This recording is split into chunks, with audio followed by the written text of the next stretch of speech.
Okay, I wanted to talk to you a little bit about performing and what goes through your mind. Um, Performing can be one of the most happiest times when you pull it off great and one of the most exciting times. It can also be one of the most nerve wracking and depressing times when you screw up and when you self criticize yourself to a point that you've just totally, you're bummed out.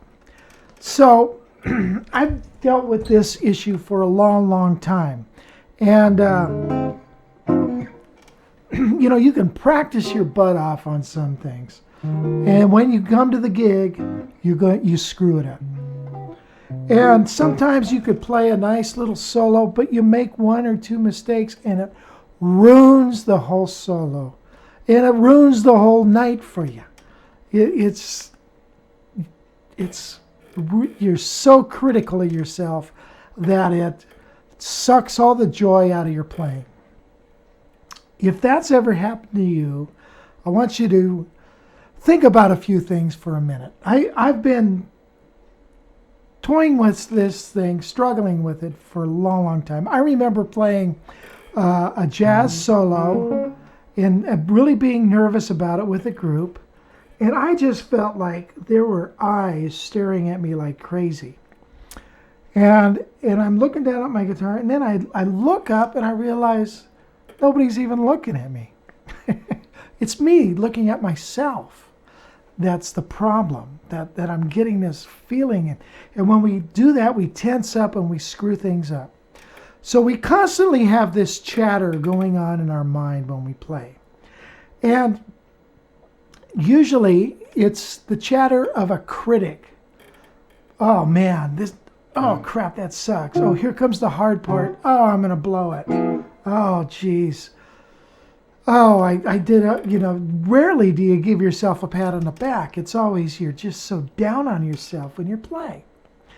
And that is really problematic in the fact that it's not fun for you, and it probably isn't fun for your audience. And you'll see guys play and they'll be doing great and then they screw up or actually play something they didn't want to. And then they make this big face and everything. And if they hadn't made the face, you wouldn't have known any different. Now I've tried a lot of things. There's to get your mind from not talking so negative about yourself as you play. Sometimes you can play and it's like, especially if you're tired and you can play and it just flows out.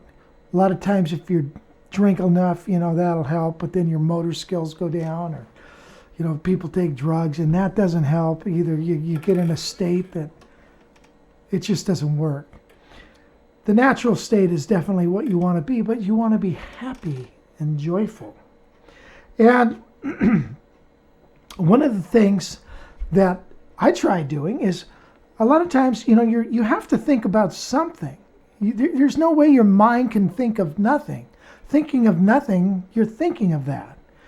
You can, a lot of times, I used to watch Joe Pass play live, and he'd always look out in the audience. I don't know what he was thinking, but a lot of times you ask him, "What were you thinking when you played that tune?" He'll say, "Nothing." Well, everybody's thinking about something. I tried to concentrate on my technique, just having a good technique, and let the notes go, and that seemed to work for a while, and that'll work. But it's also boring after a while. And you're not engaged in what is happening at the moment. I mean, you are concentrating on your technique, but then something happens and you're distracted. The next thing I tried is really just concentrating on the groove and the beat and counting and feeling the groove and playing. And that worked out well too. But going back to the self-criticism has really, it always happens. You come back and, oh, here comes the hard part. I'll never make this. You're talking to yourself. Oh, that sucked. Crap, I did that. And you're this mind game that goes on and can just like tear you apart. So I've been reading a book lately. It's called The Practicing Mind by Thomas Sterner. I find it to be a real good book. And the book, I'd recommend this book for everybody. But the one thing that has helped me in the book that he basically just kind of touched on, and that is observing yourself as a teacher to yourself and not the student. In other words, you're supposed to, well, you are the student, but you're also the teacher. Now, if you've ever taught anybody, you probably know when they're playing, you don't say, "Oh, pew, that's terrible. Oh, look, here comes the hard part." You're trying to coach them, and you tell them all these. You don't say that to them. "Oh man, that sucked." If you did that, you wouldn't have any more students. So no, what are you? You're encouraging. You say, "Yeah, nice, man, nice. Next time, try this. Next time, do that. Nice." Encouragement. That's what you want to do. And so I decided that what I'm going to do is I'm going to encourage myself. And what I'm going to do is when I play, I can't get out of this critic's mind. I can't get out of that state of mind. But what I'm going to do is turn the critic into an instructor. And I'm going to instruct myself on playing. And so I'm going to be in the moment. I'm not going to be thinking about somebody's tie out there or what I'm going to do. I got to pick up, milk after the gig or something. I'm going to be engaged in what I'm playing, especially with the band. Another technique that helps is listening to the other guys. Now that works for a while, but again, you get bored or you screw up and then you criticize yourself. So that kind of worked. But now this seems to be working for me, and I hope it would work for you.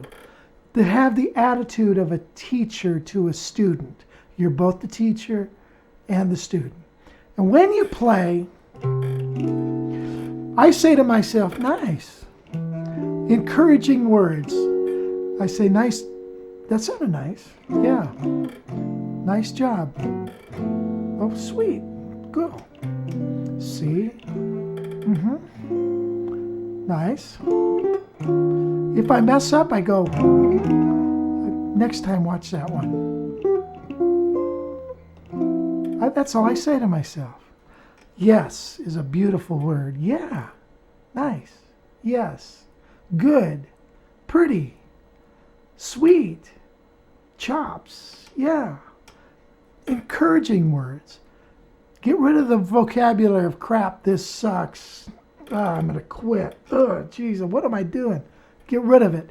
Enjoy your playing as the teacher. When you make a mistake, say, "Next time I'm going to try this voicing. Next time I'm going to do this. Next time I'll try this."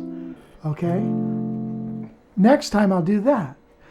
But you're engaged now in judging every move, but you are not allowed to say negative things to yourself. Just get it out of your vocabulary and just start saying, "Yeah, sweet, nice, okay, I can do this." And enjoy the moment of playing. If you enjoy what you're doing, it conveys out there, okay? If you're so judgmental and so worried about what you're going to play, it comes across and everybody's uptight. Everybody's uptight listening to you. But if you come up there with confidence and just feeling, "I'm going to have some fun and I'm going to enjoy the moment and I'm going to play and have fun. And yes, I'm going to judge everything I do, but I am going to only speak encouraging words to myself." Yes is a beautiful word. When I play, "Yeah, nice. Okay. Let's try this. Next time, try this." The things, just speak, fill your mind with those positive things, because if you don't, it's going to be filled with the negative. So think about that, especially if your eyes are off the music and you're just playing. Encourage yourself in your self-talk. Take that chatter that naturally goes on in your mind and turn it positive. There's a Tony Robbins thing I saw on Oprah one time where he's teaching people just to say the word yes when you do things, when you try to do things. My gosh, it works. I'm playing horseshoes. I was like, I play horseshoes, and I started saying yes, yes, yes. And I bet one of my best games. So again, be encouraging to yourself as a teacher, looking at yourself, the student. Okay, and then have some fun playing and be positive, and you're going to enjoy playing and practicing a lot more. I hope this helps you. I'll talk to you later. Bye for now.